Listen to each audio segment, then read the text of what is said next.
actually think the argument over whether audiobooks count as reading misses the fundamental joy of reading, which is that it's different for everyone, right? Like if 10,000 people read the same book, on some level that's 10,000 books because the reader is such a co-creator of the book with the author. And now that there are so many more audiobooks available, it's great news. It makes information and storytelling so much more accessible. But I will say we still have a long way to go on that front. Like, so many books aren't audiobooks, especially like textbooks and learning-based books for schools, and that's just, it becomes a needless barrier to learning. Now, I'm not saying that reading an audiobook and reading a print book are the same, okay? Like, I understand that they are different. When you're reading a print book, your eyes can linger for as long as you want on a single passage, or you can skip a paragraph that looks boring. When you read an audiobook, the narrator is guiding a lot of that. On audio, meanwhile, you can experience nuances that might be lost in print when it comes to inflection and pace. The whole idea that you're somehow a better or superior reader if you read via your eyes instead of via your ears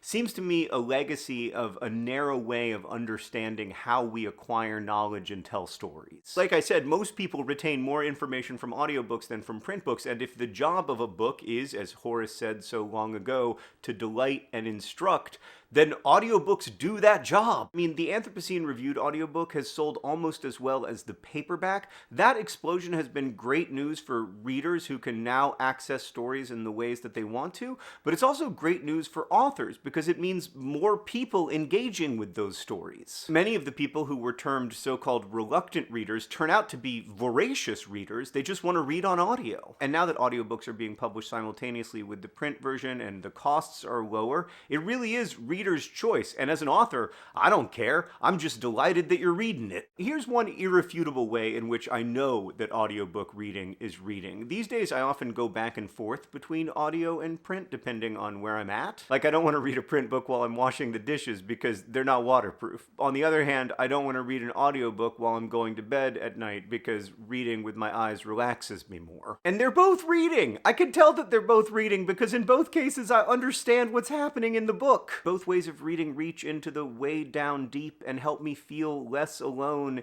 in the dark, difficult, abstract stuff that sometimes without books I wouldn't even have language for. That's reading.